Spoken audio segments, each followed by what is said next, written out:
VMC के special afternoon meditation और स्वाध्याय सेशन में आप सभी का हार्दिक स्वागत है। आज हमारे साथ में मौजूद है डॉक्टर गौरव सर, जो कि पावर ऑफ मेडिटेशन सोसाइटी के स्थापक है। उनका बहुत बहुत स्वागत करते हैं हमारे ग्रुप में। कृपया आइए और हम सभी का ज्ञानवर्धन करें और जो भी आने वाला नया युग है उसके ऊपर चर्चा करें। जी सर, वेलकम। बहुत बहुत धन्यवाद विजय जी, आपका जुड़े हुए समस्त आत्म बंधुओं का धन्यवाद कि आपके माध्यम से मुझे इस सेवा का यह अवसर मिला है। मैं समझता हूं कि आप सभी इस विषय को पिछले कुछ समय से सुन रहे हैं।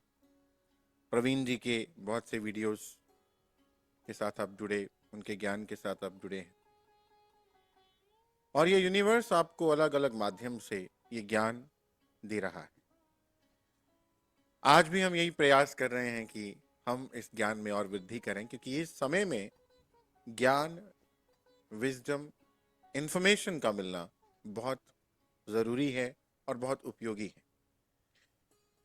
क्योंकि ज्ञान होने से हमारी बुद्धि विशाल होगी और उसी से हम इस माया जाल को तोड़कर एक जंप मारते हुए, एक छलांग मारते हुए आगे बढ़ जाएंगे।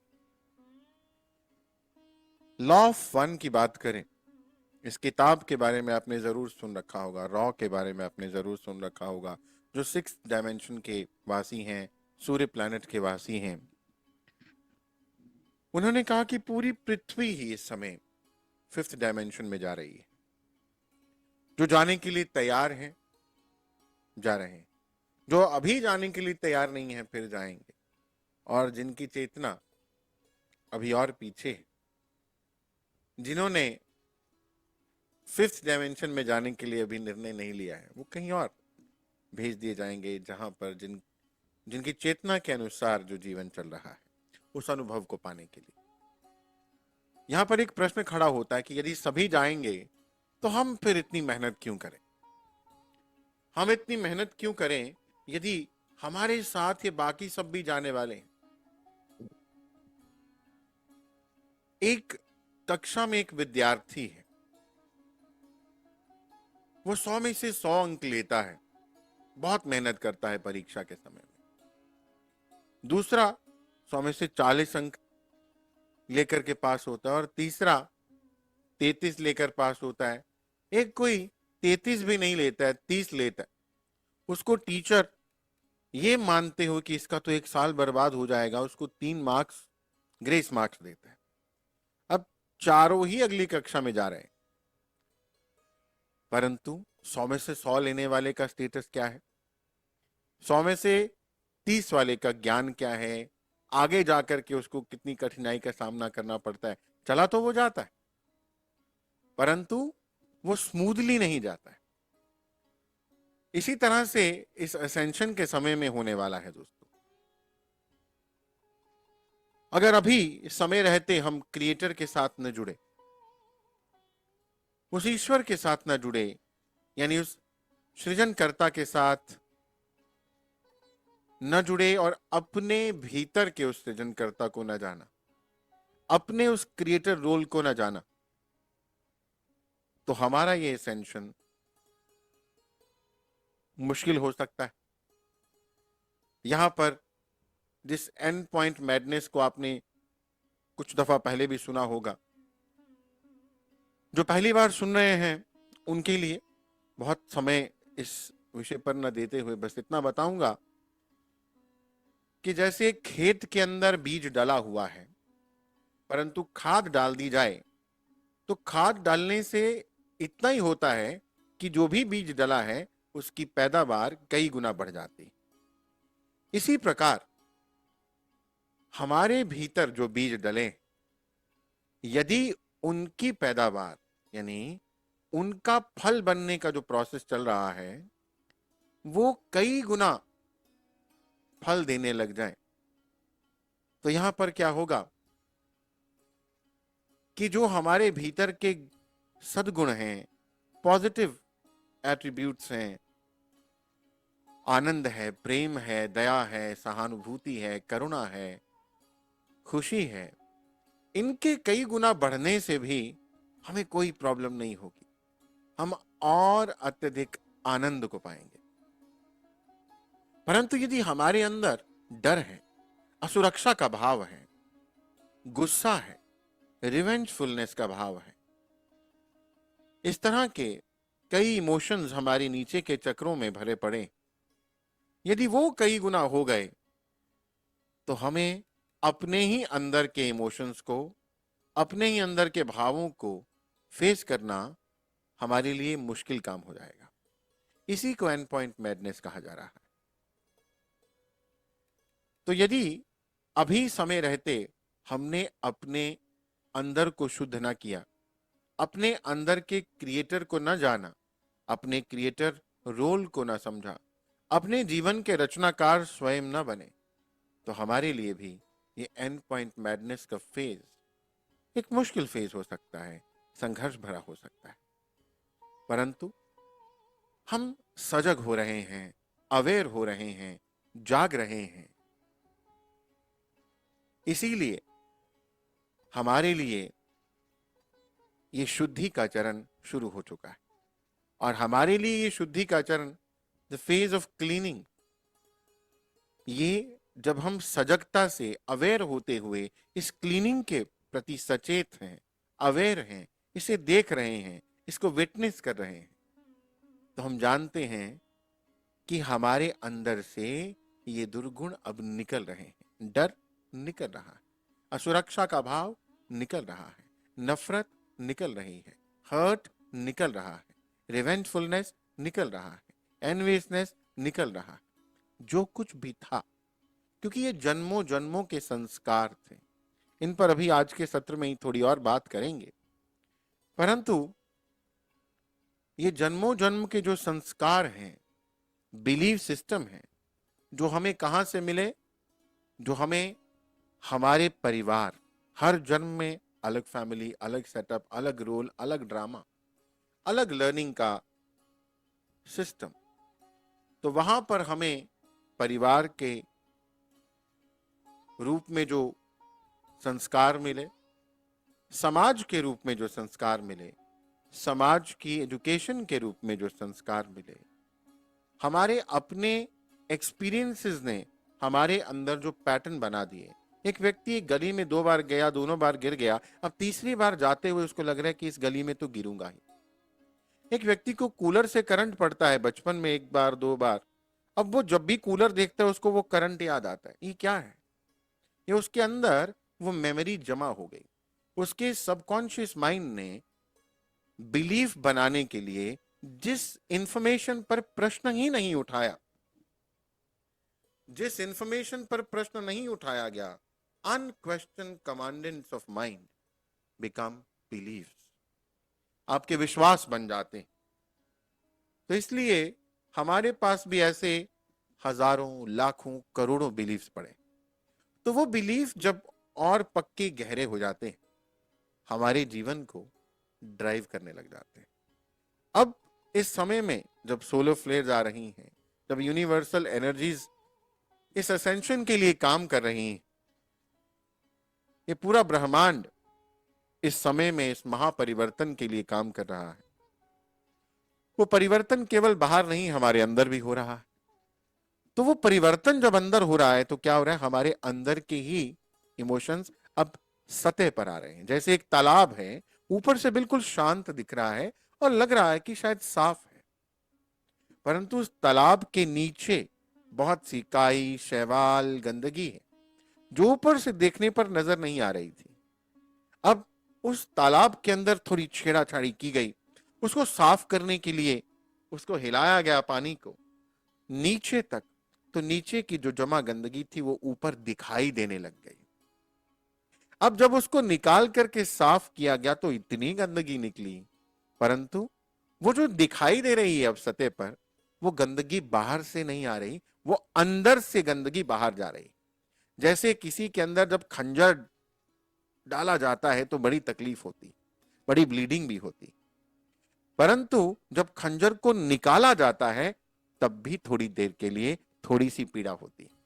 इसलिए यदि हमारे जीवन में ये फेज चल रहा है कि हम ये महसूस कर रहे हैं कि हमारा डर थोड़ा सा बढ़ा, या हमें लग रहा है कि क्रोध क्यों ज्यादा आ रहा है, इनसिक्योरिटी क्यों लग रही है, क्यों बीमारी के बारे में डर लग रहा है कि कहीं बीमार ना हो जाए, क्यों कुछ और तरह के भय, फियर्स, फोबियाज हमारे सामने आ रहे हैं, या अन्य प्रकार के इमोशन।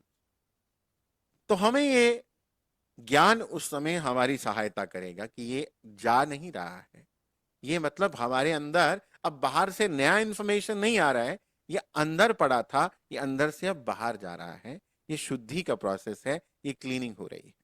और ये क्लीनिंग और भी ज्यादा आसान हो जाएगी यदि आप इसके प्रति सजग हैं और इसको होने देंगे। यदि आप इस पर बहुत से प्रश्न खड़े कर देंगे तो ये क्लीनिंग आसान, सुगम, सहज नहीं हो पाएगी।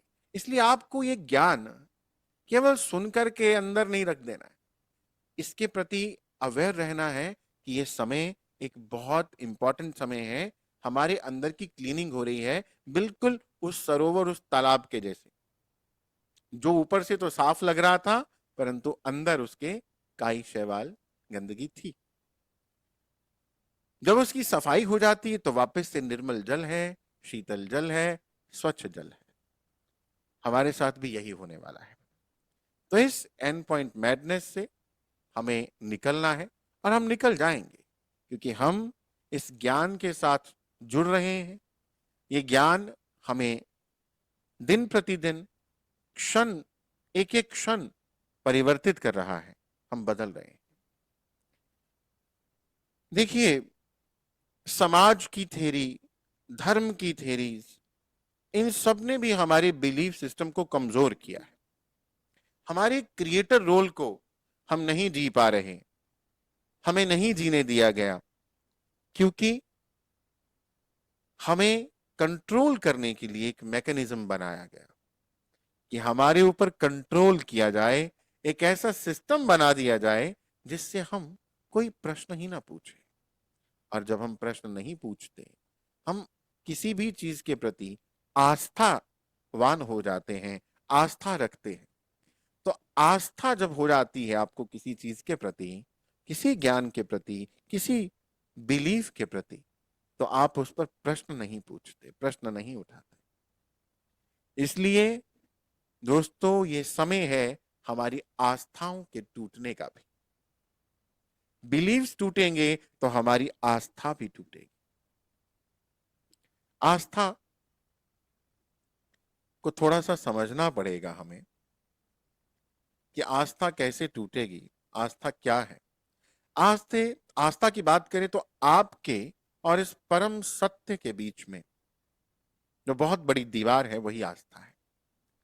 आपकी आस्था, जितने भी बुद्ध पुरुष हुए उन्होंने आपकी आस्था पर ही चोट पहुंचाई, चाहे नानक हुए, कबीर हुए, बुद्ध हुए, महावीर हुए, जीसस हुए, हर एक ने मानव की आस्था जो बना दी गई थी उसको कंट्रोल करने के लिए उस पर चोट की, क्योंकि आस्था के कारण आप मानते हैं पर जानने का प्रयास नहीं करते। और जितने भी गुरु, आध्यात्मिक गुरु हुए, उन सब ने आपको बोला कि मेरी सुनो पर मानो नहीं, अनुभव करो। पत्री जी ने भी यही कहा, हर बुद्ध पुरुष ने यही कहा, पर हम बुद्ध होने के बजाय बुद्धू होते गए और एक ही चीज, एक ही लकीर पर खड़े होकर के अपनी आस्था पर कभी प्रश्न नहीं उठाया। और आस्था भी ऐसी जो एक जनरेशन ने दूसरी को पकड़ा दी। हम भी उसी प्रयास में लगे हुए थे, शायद अभी भी कहीं लगे हों, आने वाली पीढ़ियों को अपने सो कॉल्ड कल्चर, अपने सो कॉल्ड रिलीजन, अपनी सेटिंग्स, अपनी कस्टम्स, वो सब थमा रहे जबरदस्ती। और उनके अंदर एक ऐसी सेटिंग आ गई थी जो हमें डराते हैं, हमें अपने क्रिएटर होने के सत्य से दूर ले जाते हैं। आप अवैज्ञानिक होते जाते हैं, आप तर्क किए बिना उसे मानते जाते हैं। सत्य जो है वो वैज्ञानिक सत्य है और तर्क के रूप में खरा उतरता है।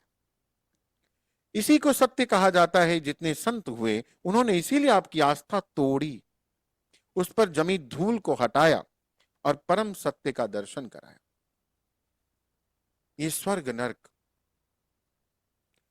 इसकी बात करें तो ये क्यों बनाया गया स्वर्ग नरक? हम बात कर रहे हैं, आजकल आप ये सुन रहे हैं कर्मा ग्रिड टूट चुकी है, स्वर्ग नरक नहीं है, it is all in your creation. हर व्यक्ति अपने ही नरक में है, अपने ही क्रिएटेड नरक में है। स्वर्ग और नरक की बात करें, जमाने में जब संसाधन नहीं थे, टेक्नोलॉजी के माध्यम से कंट्रोल करना संभव नहीं था, तो लोगों को कंट्रोल करने के लिए एक कॉन्सेप्ट बनाया गया था, पाप पुण्य।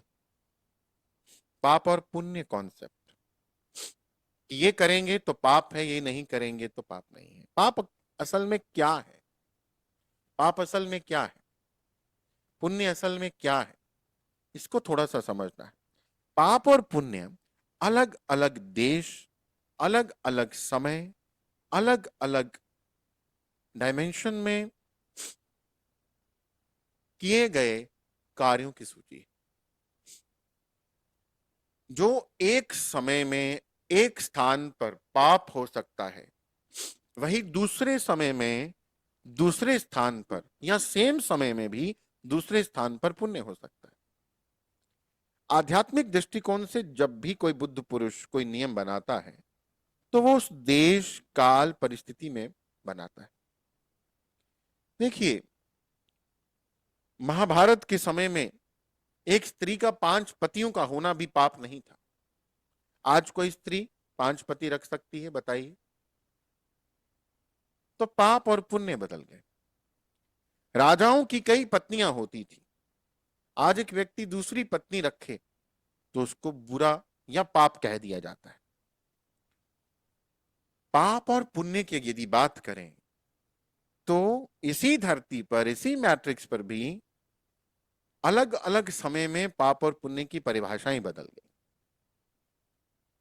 आज लिव इन के बारे में कानून बना दिए गए, सेक्स की एज निर्धारित कर दी गई, एक्स्ट्रा मैरिटल के बारे में भी कानून बना दिए गए। मतलब अब इनको पाप की श्रेणी से हटा दिया गया। पाप और पुण्य मानव मन को कंट्रोल करने का एक टूल था, एक टूल है, जिससे ये मानवता गिल्ट और शर्मिंदगी में ही रहे। आप मैप ऑफ कॉन्शियसनेस को जानते हैं। मैप ऑफ कॉन्शियसनेस में हमारी चेतना सबसे नीचे यदि रहती है तो वो है शर्मिंदगी और ग्लानि, यानी गिल्ट।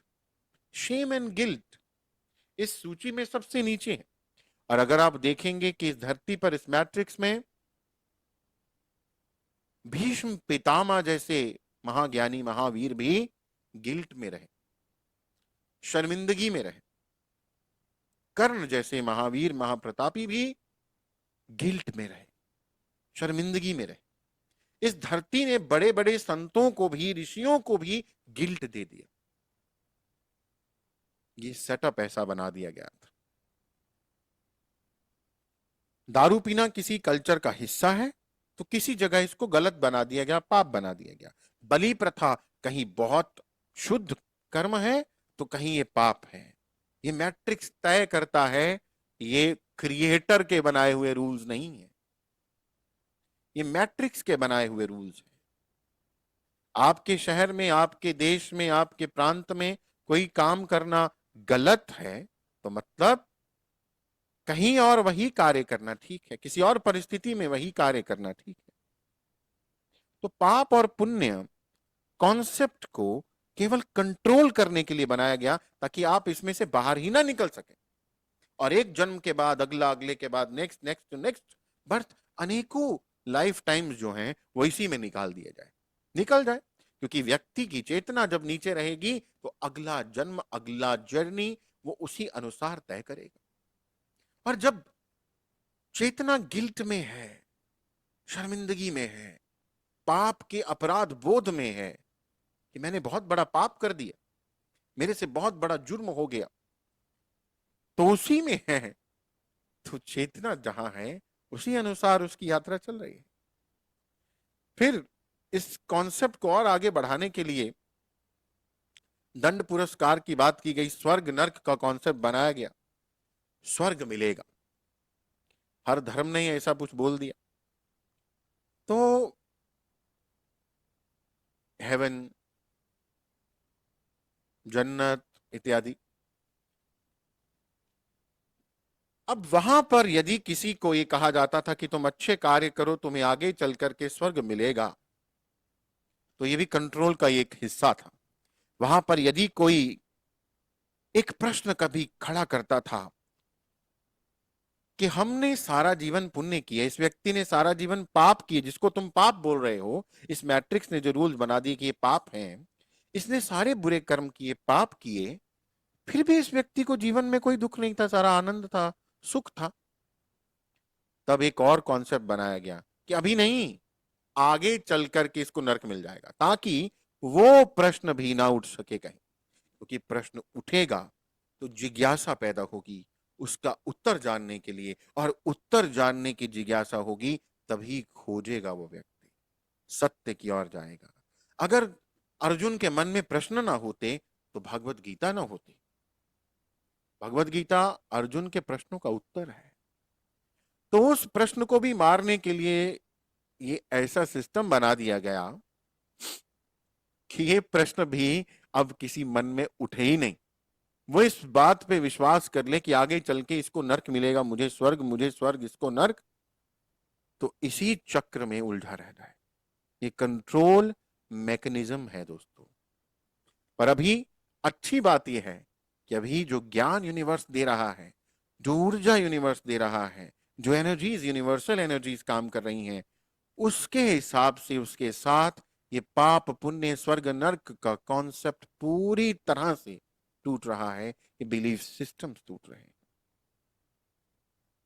मोटिवेशनल गुरुज हमेशा एक बात करते हैं, आगे बढ़ो, आगे बढ़ो, आगे बढ़ो। आध्यात्मिक गुरु भी यही बात करते हैं, आगे बढ़ो, आगे बढ़ो, आगे बढ़ो। जिनके ऊपर टैग लगा है गुरु, स्वयं को गुरु की उपाधि देने वाले भी बोल रहे हैं, आगे बढ़ो, आगे बढ़ो, आगे बढ़ो। मोटिवेशनल गुरु आपको आगे बढ़ा रहे हैं कि आप अपने जो सपना रूपी जीवन जी रहे हो, इसी को सुंदर बनाने में फंसे रहो। गाड़ी और गाड़ी, बड़ी गाड़ी, ऑडी 10 लाख की, 50 लाख की, 1 करोड़ की, 2 करोड़ की, इसी में लगे रहो। एक घर नहीं, बड़ा बंगला, बंगलो, विला, इस सब में लगे रहो। तो मोटिवेशनल गुरुज यही काम में लगे हुए।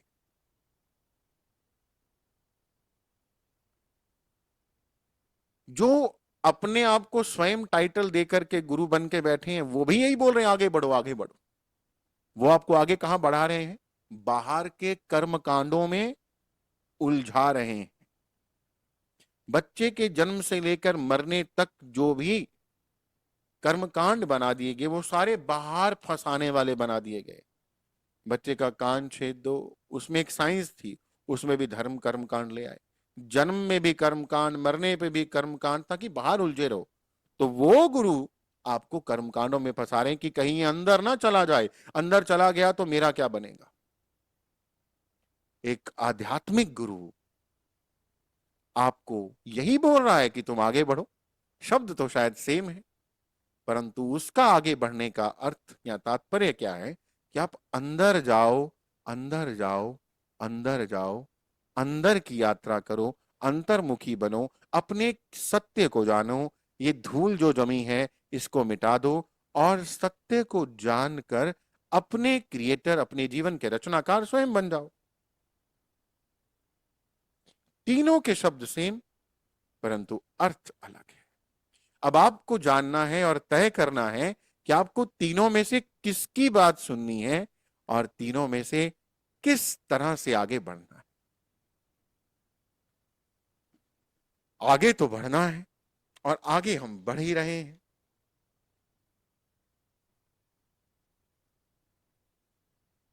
बुद्ध पुरुष जानता है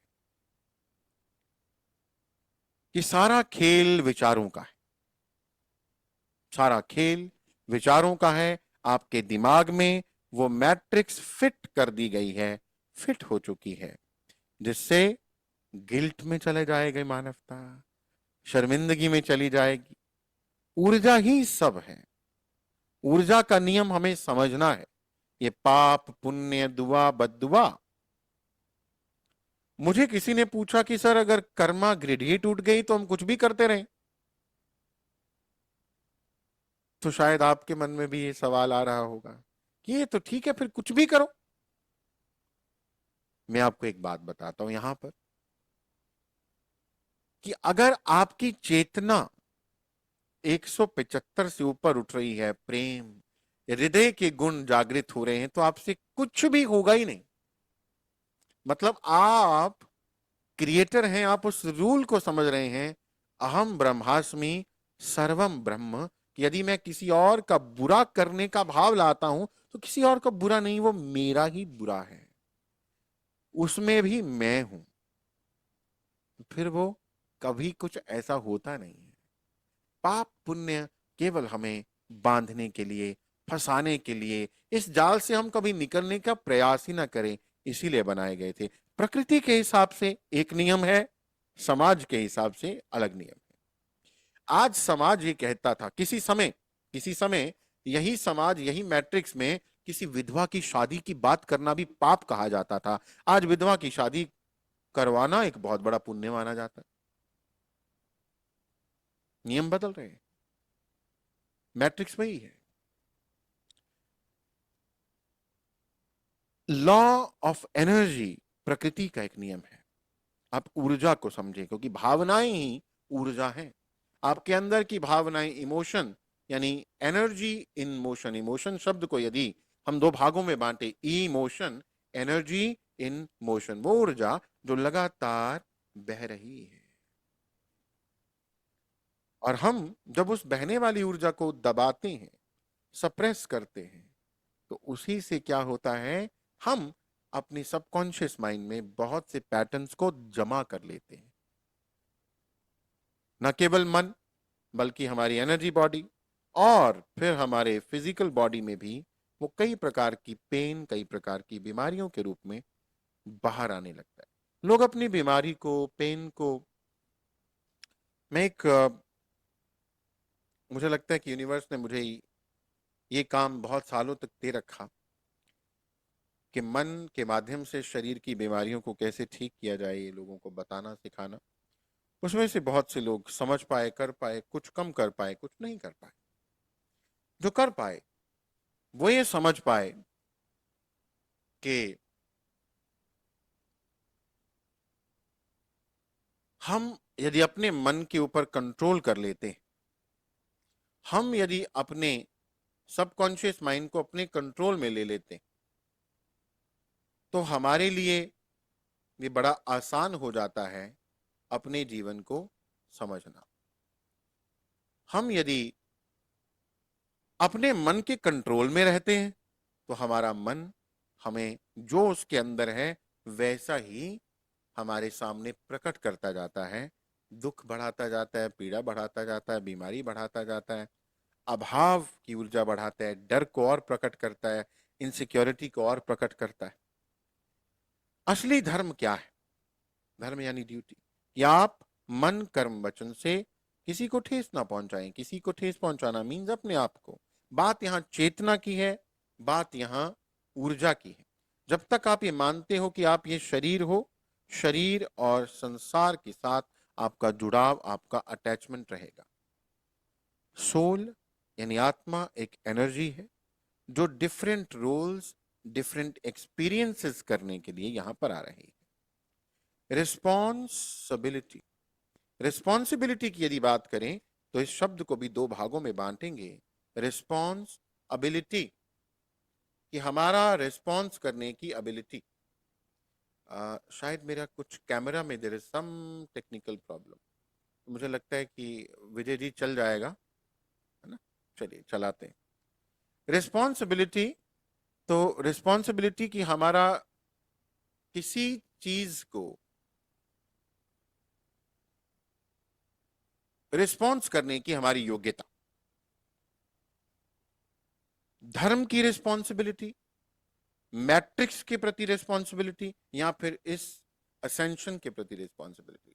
आप किसको अभी प्राथमिकता देते हैं कि संसार क्या कहेगा, समाज क्या कहेगा, लोग क्या कहेंगे, ये क्या कहेंगे, इसने ये नहीं किया। आप मैट्रिक्स के प्रति, रिस्पॉन्सिबिलिटी को समझ रहे हैं? आप धर्म के प्रति यानी कर्म कांडों के प्रति रिस्पॉन्सिबिलिटी को समझ रहे हैं? या फिर इस समय में जो आपकी मुख्य प्राथमिकता, टॉप मोस्ट प्रायोरिटी होनी चाहिए, वो है आपकी असेंशन के प्रति अपनी रिस्पॉन्सिबिलिटी को समझना, उसको समझ रहे हैं? यह आपको जानना है। जानना कि हम एक सपने में हैं, सारी एनर्जी सपने को अच्छा करने में यदि लगा रहे हो तो ये सपना है, टूटना है। आप इस सपने के अंदर सपना, सपने के अंदर सपना, गहरी लेयर्स में फंसते चले जा रहे हैं, सर्वाइवल मोड में। जब तक आप सर्वाइवल मोड में रहेंगे तब तक आप इसमें से निकल ना पाएंगे। अपनी एनर्जीज को सपने से मुक्त होने में लगाइए। अब ब्रह्मांड का सपोर्ट भी आ रहा है, जैसे अनहद नाद का यानी साउंड ऑफ साइलेंस का सुनाई देना।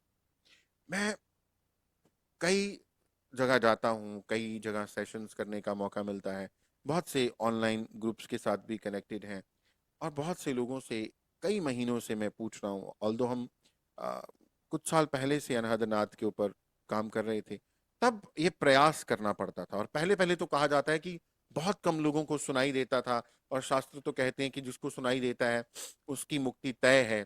लोग पहले बहुत प्रयास करते थे झिंगुर को, जैसे खेतों में जाकर या सन्नाटे में, रात के सन्नाटे में झिंगुर, जिसे इंग्लिश में क्रिकेट बोलते हैं, उसकी आवाज को सुनते थे। कई बार तो उसको डिब्बी में बंद करके पास में रखते ताकि उसकी आवाज की आदत हो जाए, उसकी आवाज को सुनने की आदत हो जाए। तो दोस्तों, आज ये सारे प्रयास करने की कोई आवश्यकता नहीं, क्योंकि आज यूनिवर्स बहुत से लोगों को ये अनहद नाद सुना रहा है, इस सन्नाटे की आवाज सुन रही है। और ये सुन रही है तो आपने शायद नोट भी किया हो कि इसका वॉल्यूम और इसकी फ्रीक्वेंसी दोनों ही बढ़ते जा रहे हैं। ये अगर आप इस ध्वनि पर ध्यान करना शुरू करें, तो ये ध्वनि, ये नाद, यानी बिना बजाए बजने वाला नाद, साउंड, क्योंकि क्रिएटर को साउंड और लाइट के रूप में कहा जाता है, तो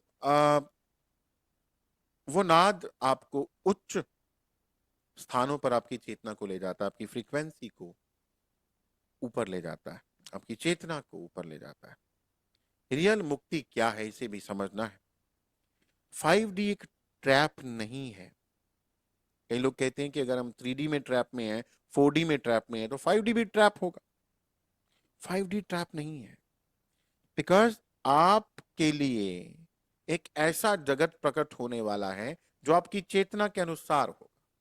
अभी भी ऐसा ही है, परंतु अभी क्या है, ये क्रिएटर दयालु है। ये क्रिएटर क्या कर रहा है कि पुराना सब डिलीट हो जाएगा, जो कचरा अंदर भरा है, और वापस से हम, हमारी चेतना को भी ऊपर सेट हो जाएंगी। हम ये जान जाएंगे कि हम क्रिएटर हैं। तो ये जानते ही आप देखिए, आपके अंदर से सारे डर, सारे भय समाप्त हो जाते हैं। केवल इतना भाव आप याद रखिए, सिर्फ ये है कि प्रैक्टिस करना पड़ेगा, इसको थोड़ा बार बार याद कराना पड़ेगा। हमारे सामने जब कोई चैलेंज आ जाता है, जब कोई स्थिति आ जाती है, हम देखते हैं हमारे इर्द गिर्द बाकी लोगों की चेतना भी इसके लिए तैयार नहीं है। वो आपको वही ज्ञान दे रहे हैं जो इस मैट्रिक्स का सेट ज्ञान है। वो आपको अपने बिलीफ सिस्टम या सामूहिक कॉन्शियसनेस जहां फंसी है, उनके बिलीफ सिस्टम का नॉलेज, विजडम दे रहे हैं। नहीं जी नहीं, ये डायबिटीज ठीक नहीं होती, नहीं जी नहीं, ये तो बिल्कुल ठीक नहीं होगा, 3 साल लगेंगे। अब आपको उस समय पर अपने आप को याद कराना है कि आप कौन हो, हु आर यू, आप क्रिएटर हो, और वही आपको, आपके लिए प्रैक्टिकल का समय है, जो ज्ञान अभी आपको दिया जा रहा है। और वंस यू डू इट, छोटी छोटी चीजों पर, छोटे छोटे चैलेंजेस के समय में, तो आपका कॉन्फिडेंस, आपका विश्वास और बढ़ जाता है, आपका यकीन अपने आप पर और बढ़ जाता है। आप अपने क्रिएटर रोल को और अधिक समझ जाते हैं, और धीरे धीरे आगे बढ़ते हुए आपकी प्रायोरिटीज बदल जाती हैं। आप अपने जगत को एक सुंदर जगत बना देते हैं। इस समय की हमारी प्रायोरिटीज बिल्कुल अलग हैं। जैसे महाभारत के युद्ध से पहले लोगों की प्रायोरिटीज थी, उनको दोनों में से एक चुनना था। हमें भी दोनों में से एक चुनना है। सत्य या असत्य, 5D या 3D, हमें इनमें से कोई एक चुनना है। वंस वी चूज, हम अपनी फ्री विल का एक्सेस करते हैं, एक निर्णय करते हैं कि हमें क्या चुनना है, किस तरफ हमें जाना है, तो हमारे लिए ये कार्य और भी सहज, और भी आसान, और भी सुगम हो जाता है। अपनी चेतना को ऊपर उठाने के लिए हम बात करें तो हमारी चेतना और आसानी से ऊपर कैसे उठ सकती, इसके लिए एक बहुत बहुत बहुत सहज और बहुत सुगम तरीका है, और वो है क्षमा, फॉरगिवनेस। अब आपने ये शब्द पहली बार तो नहीं सुना है, मुझे लगता है कि आप कई जन्मों से सुन रहे हैं, क्षमा कर दो, क्षमा कर दो, क्योंकि हर मास्टर ने ये बात बोली। परंतु इस समय में ये और भी महत्वपूर्ण क्यों हो गया है? Forgiveness is highly important now because हम इस असेंशन में एक स्टेप और आगे बहुत तेजी से बढ़ सकते हैं, क्योंकि ये हमारी अटैचमेंट्स जो हैं, पुराने टॉक्सिक मेमोरीज जो हैं, भूतकाल की, पास्ट की, उनके साथ हमारी अटैचमेंट्स को भी तोड़ देगा क्षमा। और जो एनर्जीज उन टॉक्सिक मेमोरीज ने क्रिएट कर दी हैं, उन एनर्जीज को भी वॉश या क्लीन कर देगा। ये एक ऐसी टेक्निक है जो ओल्ड एनर्जीज को पूरी तरह से डिलीट कर देती है। पुराने एक्सपीरियंसेस, इस जन्म के, पिछले जन्मों के, उनमें पुराने किरदार और उनसे जुड़ी एनर्जीज, उनसे हम मुक्त हो पाते हैं एक क्षमा करने से। हमारे पास स्वयं और दूसरों को क्षमा न करने के कारण गिल्ट या एंगर है, शर्मिंदगी या बदला लेने का भाव है, हर्ट या हेट्रेड है, तो वो सब हमारी चेतना को लगातार नीचे खींच लेते हैं। इसलिए हमारे लिए इन चीजों से मुक्त होना, फॉरगिवनेस इज द बेस्ट की। इस समय असेंशन के लिए ये सबसे सुंदर चाबी है। जब तक हमारे अंदर ये लोअर फ्रीक्वेंसीज की एनर्जीज हैं, तो हम अवांछित रियलिटीज को क्रिएट करते रहेंगे, अनवांटेड रियलिटीज आती रहेंगी हमारे सामने। फिर हम कहते हैं कि पता नहीं क्यों मेरे साथ ही ऐसा क्यों होता है, जब से जन्म लिया बस मुझे खराब लोग क्यों मिलते हैं, बार बार मेरे कोई ऐसे पार्टनर मिलते हैं जो मुझे चीट कर लेते हैं बिजनेस में, बार बार मुझे ही क्यों ऐसा मिलता है, हर रिश्ता, ना मेरी सास अच्छी, ना मेरी देवरानी अच्छी, ना मेरे पड़ोसी अच्छे, ना मेरा बॉस अच्छा, सब मुझे इंसल्ट करते हैं, सब मुझे ही गलत कहते हैं, मैं सबके लिए अच्छा करती हूँ, अच्छा करता हूँ। तो वाई ये हमारे साथ क्यों हो रहा है? बिकॉज हमारे पास पास्ट की ट्रॉमेटिक या टॉक्सिक मेमोरीज हैं। हमारे पास क्रोध या एक बिलीफ पैटर्न है कि लोग ऐसे ही होते हैं, मुझे लोगों ने ऐसा ही किया। हम बार बार जब अपने पास्ट को रीलिव करते हैं अपने मन के अंदर, यहाँ पर, यहाँ की स्क्रीन पर, तो हमारा सबकॉन्शियस माइंड, हमारा ब्रेन ये नहीं जानता कि हम क्या सच में एक्सपीरियंस कर रहे हैं या केवल कल्पना या इमेजिनेशन कर रहे हैं। वो हमारी इमेजिनेशन को भी सच मान लेता है, और हमारा शरीर, हमारा मन, हमारे शरीर के अंदर चलने वाली 1 लाख प्रोसेसेस, हमारे शरीर में लगातार हर वक्त 1 लाख प्रोसेस चल रहे होते, तो वो 1 लाख प्रोसेस बदल जाते हैं, क्योंकि हमारा मन हमारे उस पेनफुल एक्सपीरियंस को दोबारा जीने मात्र से ही हमारे अंदर वो बदलाव कर देता है, ऐसे हार्मोन्स को पैदा कर देता है, ऐसी स्थिति बना देता है, जिससे हमारी ऊर्जा, हमारी चेतना नीचे की ओर बहने लग जाती है। हमें इसको ऊर्ध्वगामी बनाना है, अपवर्ड ले जाना है, ऊपर ले जाना है। If you forgive then you release each other, अपने आप को, दूसरों को। मान लीजिए आप कहते हैं कि इसको तो मैं क्षमा नहीं कर सकती, इसने तो मेरे साथ बहुत गलत किया, तो आप समझते हैं कि आपने उसको रस्सी से बांध कर रखा है, परंतु रस्सी को आपने कस के पकड़ के रखा है ताकि वो बंधा रहे। तो दोस्तों, आपने उसको नहीं बांधा, आपने स्वयं को भी रस्सी में बांधा हुआ है, उसी रस्सी में, क्योंकि एक छोर रस्सी का आपने हाथ में पकड़ा हुआ है, उसको बांधा हुआ है उसी रस्सी में। आपको लग रहा है कि शायद उसको बांधा है, आप उसको माफ नहीं कर रहे, परंतु आप स्वयं को माफ नहीं कर रहे। आप अपने आप को उसके साथ और ऐसी अनेकों स्थितियों के साथ, ऐसे अनेकों लोगों के साथ जोड़ कर रख रहे हैं। इसलिए it is very very important for us to forgive, not for others but for ourself. Buddha ने भी यही कहा ना कि आप अपने क्रोध के कारण नहीं, बल्कि अपने क्रोध के द्वारा ही पनिश किए जाएंगे। इस एनर्जी के रहते एसेंशन प्रोसेस रुक जाता है। ठीक है, इसलिए हमें क्या करना है कि हमें अपने अंदर के उस सोर्स को जागृत करना है। जब तक ये रहेंगे तब तक इस सोर्स को हम जान ना पाएंगे। वो क्रिएटर जो हमारे अंदर क्रिएटर है, हम ही क्रिएटर हैं। क्रिएटर, एक राजा का बच्चा हमेशा राजा होता है, महाराजा का, सम्राट का बच्चा सम्राट होता है। तो वो भिखारी क्यों बन गया? क्योंकि हम उस सत्य से दूर आ गए।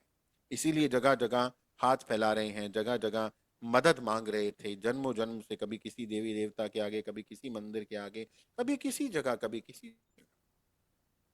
तो अभी अपने अंदर वो सोर्स को समझने का समय आ गया है। इवन देवी देवताओं के अंदर भी वही सोर्स है, वही लाइट है, वही प्रकाश है। हमें उस प्रकाश को समझना है, जानना है। दोस्तों, फॉरगिवनेस, यदि आप बहुत ज्यादा समय ना भी निकालें, थोड़ा सा समय भी निकाल लें, थोड़ा सा समय, 1 मिनट, 2 मिनट, 5 मिनट का समय भी निकालें, और आप उन सब स्मृतियों को जो आपके अंदर हैं एक आदेश दे दें, एक संकल्प बना लें उनको अपने अंदर से रिलीज करने का। तो ये समय इतना पावरफुल समय है कि आपकी हर विचार मैनिफेस्टेशन की ओर बढ़ रहा है। हम फुटॉन बेल्ट से गुजर रहे हैं, ये आपने जरूर सुना होगा। तो इस समय हमारी मैनिफेस्टेशन बहुत जल्द हो रही है। हमारे मन के अंदर से ये कूड़ा करकट, ये कचरा हमें निकालना होगा, जो पॉइजन हमें ही खा रहा है, हमें ही बीमार कर रहा है, हमारी ही चेतना को नीचे ले जा रहा है। छोटा सा एक प्रयास करते हैं, एक आज अपने हृदय के गुणों को जागृत करते हुए एक प्रयास करेंगे आज फॉरगिवनेस के लिए। आंखों को बंद करते हैं,